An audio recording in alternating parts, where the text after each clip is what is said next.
Terima kasih kesempatan yang sangat baik. Terima kasih Pastor Yongki untuk memberi kesempatan kepada saya. Saya bersyukur kepada Tuhan bahwa sudah 7 tahun saya ada di Christian Man Network Indonesia yang founder-foundernya adalah Dr. Edwin Louis Cole dari Dallas dari Amerika dan dilanjutkan oleh putranya Paul Cole yang kemarin 2 hari kami konferensi pria di Jakarta sebagai satu bentuk yang merilis CMN ini ke seluruh tubuh Kristus. Jadi saya sudah tidak lagi jadi board of director, jadi saya jadi bot saja buat mereka, ya. Jadi memfasilitasi gereja-gereja dan sebagainya. Jadi kemarin sudah dirilis, ya. Sebenarnya de jure-nya tanggal 1 Februari sudah selesai tugasnya. Jadi kami bertiga sebagai direksi tidak lagi ngurusi Indonesia turun ke daerah-daerah. Jadi kami hanya sifatnya sebagai bapak buat mereka. Jadi bukan secara organisasi atasan bawahan. Kami membangun yang namanya jaring ikan, bukan jaring laba-laba. Jadi seperti itu. Nah, terima kasih kesempatan ini. Nah, saya akan sharing pada saat ini. Saya akan bicara tentang hati seorang Bapak Abraham. Ya, hati seorang Bapak Abraham. Nah, di dalam kitab Kejadian pasal 14 ayat 14 itu dikatakan bahwa ketika Abram mendengar bahwa anak saudaranya tertawan, maka dikerahkannya orang-orangnya yang terlatih, yakni mereka yang lahir di rumahnya, 318 orang banyaknya, lalu mengejar musuh sampai ke Dan. Nah, kisahnya bahwa sebelumnya ayat ini saya diberkati setiap renungan pagi. Ini adalah renungan pagi pribadi, sehingga jadi saya renungkan dalam hidup saya buat untuk sharing, dan pagi hari ini saya sharingkan buat Bapak Ibu sekalian. Nah, ini latar belakangnya di pasal sebelumnya itu bahwa Lot itu punya harta yang sudah mulai banyak. Ya, Abraham juga banyak. Nah, terjadi keributan. Makanya Abraham bilang, nah Lot, kita ini kan bersaudara, jangan ributlah. Kalau orang Jakarta bilang begitu, jangan ributlah. Ya, nanti apa kata tetangga kalau kita itu ribut bersaudara. Tapi hari-hari ini banyak kadang orang ribut itu udah nggak mikirin nanti dilihat tetangga apa enggak, ya ribut-ribut aja itu karena mungkin egois ya seperti itu. Tapi anak-anak Tuhan kita mau belajar seperti Abraham ini. Nah, Lot memilih tanah Sodom, sedangkan Abraham berkata kalau kamu ke utara saya ke selatan, kalau kamu ke selatan kamu ke utara, dan seterusnya. Jadi mereka mulai diberkati oleh Tuhan luar biasa. Saya terlalu percaya orang percaya Yesus itu sudah diberkati oleh Tuhan sebenarnya, ya. Cuman bagaimana untuk memanage berkat itu dengan baik gitu. Kemarin saya WA-an dengan teman saya yang di Kanada. Waktu saya ke Niagara, ke Kanada, ke Toronto, diantar-anterin itu waktu kami backpacker itu bersama dengan istri. Ya, jadi udah sekian lama nggak ketemu. Nah, kemarin WA-an, dia kirim itu foto-foto dia lagi di Belanda. Jadi memang dia udah pensiun, tapi kerjanya sebagai konsultan seperti itu. Nah, dia bilang gini, Ci, dia panggil saya nama belakangnya Ci, ya. Kamu kemana aja liburan? Saya liburan kemarin hanya ke Bandung, terus nggak kemana-mana lah. Jakarta, di Jawa macet, saya bilang. Tapi aku bersyukur habis ngunjungin anak saya di China, saya bilang ke Chengdu, ke Fuzhou, ya ke Shanghai, keliling-keliling. Wah, kamu keliling-keliling juga. Dia bilang gini, dulu Ci ya kita itu kere ya, tapi bisa jalan-jalan sekarang ya. Nah itu berkat Tuhan saya bilang. Dia bilang, saya dulu kere, memang saya kere Pak Yongki dulu kere. Bukan miskin tapi kere. Tapi yang saya mau ceritakan bukan masalah ini. Saya percaya kalau bicara berkat jasmani itu so pasti, ya so pasti. Tapi yang saya mau sampaikan di sini bahwa Lot ini juga tidak tidak tahu diri gitu. Udah ikut, ya diberkati juga. Mestinya kan ngomong sama pamannya, dikasih kesempatan begitu. Lot, kalau kamu ke utara, aku ke selatan. Jangan dong paman, paman aja lah yang memilih, aku kan ikut. Tapi ini Lot kurang ajar ya gini ya. Tapi percaya kita nggak mau kurang ajar kayak dia ya. Nah jadi akhirnya ketika dia ada di tanah Sodom kan ditawan ini karena di apa raja-raja Kedorlaomer dan kawan-kawan itu kan menawan, termasuk Lot ditawan, hartanya ditawan, anak-anaknya ditawan, saudara. Tapi yang luar biasanya Abraham itu mempunyai hati luar biasa. Nah, seperti apa hatinya Abraham? Yang pertama, Abraham itu memiliki belas kasihan luar biasa loh. Di sini dikatakan bahwa Abraham ya Abraham mendengar bahwa sanaknya itu sanak saudara tertawan, dia mendengar, dari mendengar maka Abraham timbul belas kasihan. Luar biasa. Saya belajar dari sini karena saya pernah mengalami yang namanya kegagalan. Ya, mengalami kegagalan seperti ini. Saya dulu makan bareng, tidur sederhana, makanan kadang ada nggak ada saya makan. Ya, satu saat pengerja saya itu buka jemaat sendiri, buka jemaat sendiri. Ya, akhirnya saya bilang sama tim, udahlah disupport lah. Kita sewain ruko, ya 1 tahun, kita kasih kursi, kita kasih keyboard, semua kita kasih. Tapi sebenarnya hati ini juga kesel, Pastor. Ya. Kemudian gaji dia waktu sama-sama kami selama 1 tahun juga saya tidak hentikan. Ya. Yang buat saya saat itu yang bikin saya kesel itu, ya saya mungkin dilihat orang baik gitu, tapi sebenarnya hati saya juga kesel. Ya. Nggak ada say thank you gitu loh. Saya cuma berharap say thank you gitu.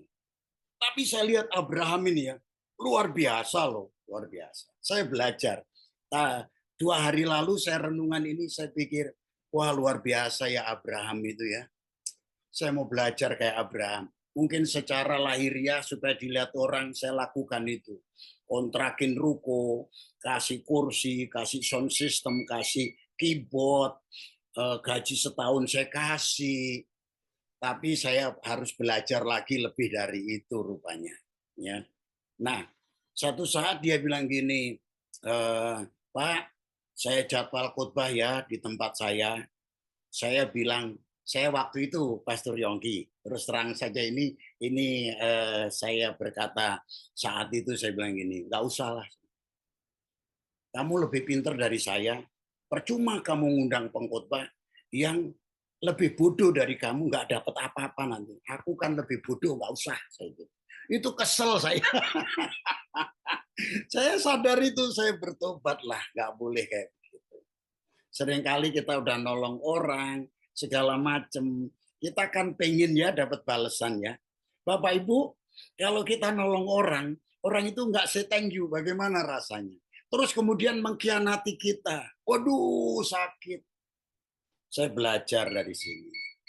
Tapi saya bersyukur pada akhirnya saya rekonsiliasi. Nah, itu yang penting. Saya rekonsiliasi sama dia. Jadi saya bilang kalau kamu misalnya nggak berhasil di sana, kamu mau balik, welcome. Saya welcome, tangan saya bilang welcome. Ya, saya bersyukur dia berhasil, ya sudah, gitu ya. Nah, jadi memang kita perlu belajar seperti Abraham, ya. Bapak Ibu mungkin di tempat kerja, ya kan, dikhianati sama teman, ya istilah kasarnya ditusuk dari belakang. Yuk kita mau belajar seperti Abraham, punya belas kasihan. Haleluya, ya punya belas kasihan. Yang kedua, yang kedua, yang kedua, Abraham itu menolong dan bukan sekedar menolong, tapi menolong dengan sepenuh hati. Ayat ini dikatakan, maka dikerahkannya. Nggak main-main loh, dikerahkan. Berarti Abraham itu dengan sepenuh hati. Ya, saya belajar di sini, Tuhan, aku mau belajar seperti Abraham. Kalau yang lalu aku gagal, tapi aku mau ya belajar seperti Abraham. Ya, kalau orang nusuk saya dari belakang, ya itu ngomong sama yang lain. Pastor Yongki ketika saya dengan istri dengan tim itu nolong, dia ngomong sama orang lain itu yang lebih menyakitkan, katanya kami itu nggak buat apa-apa loh, sakit rasanya. Sakit ya, ya. Jadi ngajari saudara, bukan saya cerita dari diri saya, tapi saudara coba terapkan dalam kehidupan sehari-hari saudara sesuai dengan profesi yang Bapak Ibu lakukan ya. Kita nolong orang, tapi orang itu nusuk kita dari belakang. Ya. Pastor Yongki kenal pasti yang di Surabaya, teman kita Pak Juanso ya, Pak Juanso. Wah, Pak Juanso itu sampai migrain loh, ditusuk temennya dari belakang, bisnisnya ditolong, akhirnya bisnisnya itu diambil alih katanya begitu. Wah, suka telepon nama saya, Boksu, panggilnya Boksu, panggil saya juga Boksu. Kita ada pertemuan, aduh aku sakit, aku nggak bisa, aku ada urusan. Belakangan dia cerita, ditusuk dari belakang. Tapi bersyukurnya orang-orang yang dikhianati, orang-orang ditusuk dari belakang, Tuhan tidak menutup mata dan Tuhan tidak akan meninggalkannya. Haleluya. Dan Pak Juanso malah Tuhan berkati, bukan hanya Pak Juanso bukan hanya di dunia marketplace, dia menggembalakan jemaat. Saya pernah khotbah di gerejanya, luar biasa, diberkati Tuhan luar biasa. Jadi kalau kita itu belajar seperti Abraham ini, walaupun memang saya jatuh bangun, masalahnya bukan jatuh bangun Bapak Ibu. Masalahnya bukan jatuh bangun. Yang jadi masalah besar kita adalah jatuh nggak bangun-bangun, itu jadi masalah. Kalau jatuh bangun biasa, yang penting kita bangkit. Ya, jadi Abraham itu menolong sepenuh hati. Saya belajar menolong sepenuh hati. Bapak Ibu, anak-anak Bapak Ibu mungkin melupakan atau bahkan tidak peduli dan sebagainya. Tugas panggilan kita adalah menolong dan memaksimalkan mereka sepenuh hati. Saya dengan istri punya komitmen. Kita nggak berharap nanti kalau sudah tua itu anak-anak itu istilahnya ngasih namanya uang saku dan kita tagih tiap bulan. Saya enggak. Saya bilang sama mereka, kamu balas budi kepada papi mamimu, papa mamamu dengan cara apa? Dengan kamu membesarkan dan mengasihi cucu dari papa mamamu ini sudah cukup. Nah, keren ya. Itu membuat kita enteng, hidup ini enteng. Jadi Bapak Ibu nggak begini, waduh anakku di sana belum kirim duit, anakku di sana belum kirim duit, pusing nanti kita. Ya kan? Nggak usah lah, kita lakukan dengan sepenuh hati. Haleluya. Yang terakhir, jadi ini ayatnya sebelum yang terakhir, apapun yang kita perbuat, yuk kita perbuat seperti untuk Tuhan, bukan untuk manusia. Haleluya. Yang terakhir, Abraham memuridkan keluarganya dan orang-orang yang bersama dengan dia. Ini penting ya.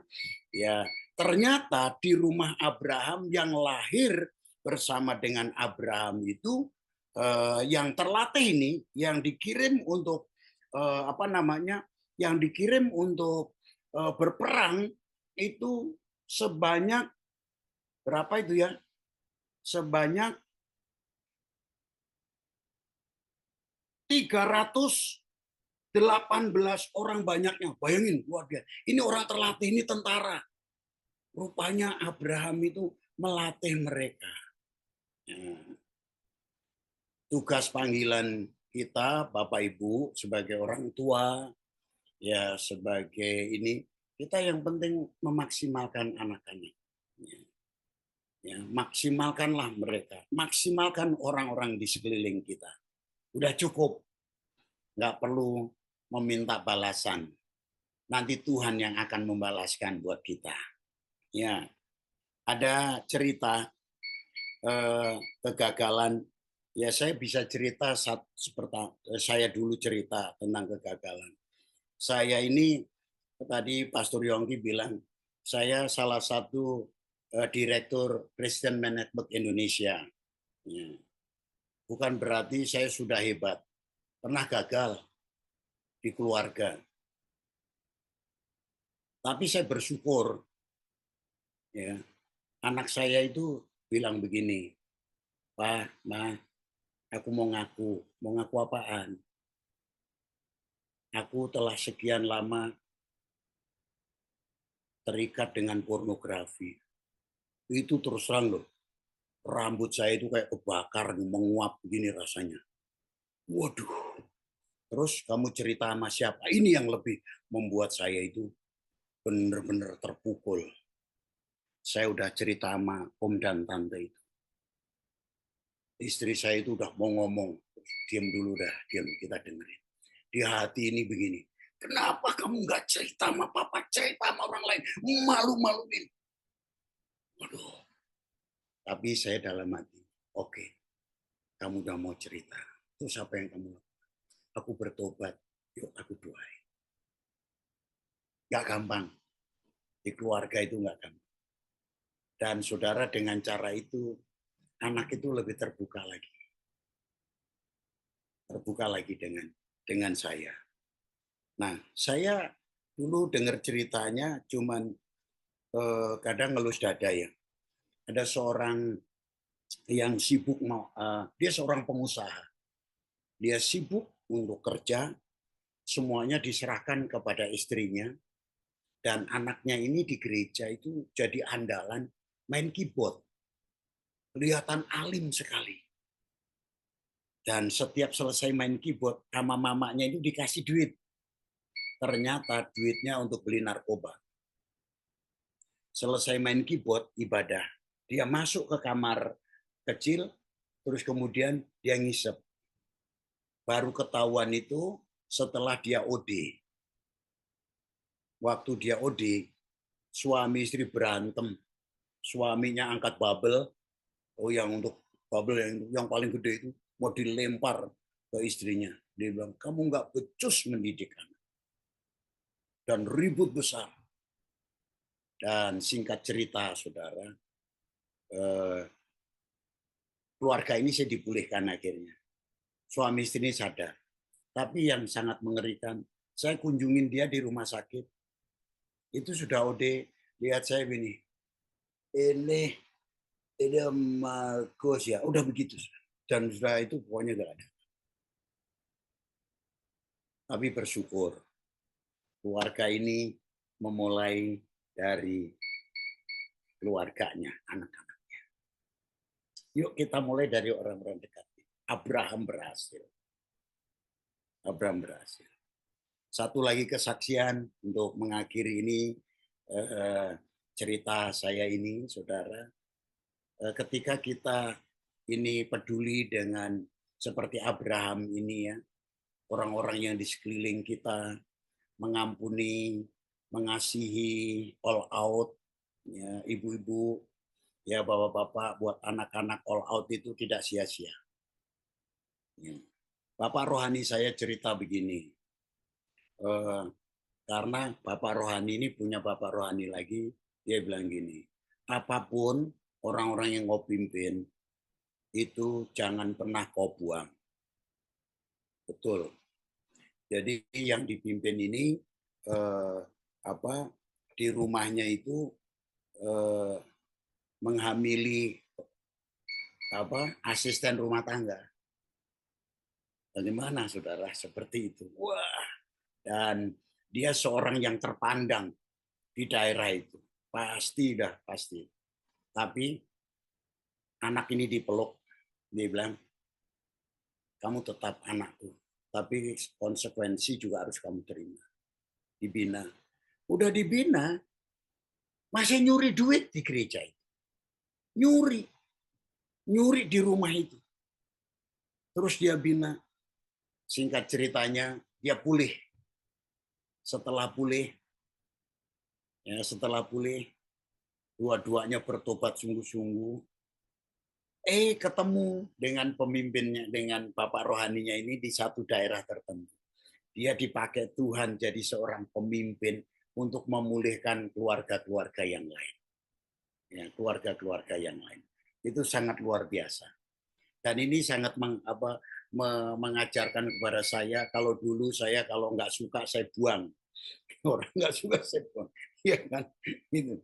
Saya pernah juga mau marah di gereja itu, karena itu makan, saya kasih makan semuanya, pakaian segala macam ada di situ. Saya difitnah, bagaimana nggak jengkel, Pastor Yongki, jengkel. Tapi anak ini menjadi berhasil. Dia punya usaha konveksi sekarang. Walaupun dia lupa sama saya, nggak apa-apa. Yang penting dia berhasil. Haleluya. Dan mari saudara, kita mau belajar memiliki hati seperti Abraham. Saya percaya Tuhan tidak pernah tinggalkan kita. Saya ditinggalkan oleh 1-2 orang. Hari ini kami bisa malah buka 6 cabang gereja. Ya kan? Haleluya. Saya percaya di pekerjaan, di rumah tangga, apapun yang bapak-bapak, ibu-ibu kerjakan. Percayalah Tuhan tidak akan pernah lupa dengan apa yang menjadi jeritan hati kita, keluh kesah kita, penderitaan kita. Kita yang penting melakukan seperti Abraham, memiliki hati yang sangat luar biasa. Tuhan Yesus memberkati. Haleluya. Tuhan Yesus memberkati. Mari saya mau berdoa buat Bapak Ibu Saudara sekalian. Bapa di surga, terima kasih Tuhan. Ajar kami Tuhan memiliki hati seperti seorang yang luar biasa. Kami percaya Tuhan, Abraham disebut sebagai bapak orang percaya dan bapak bagi bangsa. Tuhan, Abraham memulai dari hal kecil. Demikian juga hidup ini Tuhan, kami akan belajar seperti Abraham ya Tuhan. Yang pertama-tama kami mau Tuhan memiliki belas kasihan yang tinggi. Sekalipun kami disakiti, kami dilukai, Tuhan dikhianati, bahkan ditusuk dari belakang. Kami percaya tangan Tuhan tidak pernah meninggalkan. Pembalasan ada di pihak Tuhan. Percayalah saudara, pembalasan ada di pihak Tuhan. Ketika kita belajar untuk mengampuni, kita belajar justru akan melakukan perbuatan yang baik, Tuhan tidak pernah tinggalkan. Mungkin hari-hari ini kita merasa dikhianati, merasa dilukai. Saya percaya Tuhan tidak pernah meninggalkan kita. Bapa kami berdoa, demikian juga Abraham menolong dengan sepenuh hati. Seringkali hamba-Mu jujur, kalau disakiti, dilukai, menolong tidak lagi sepenuh hati. Dan bahkan Tuhan punya kerinduan supaya orang itu lebih celaka.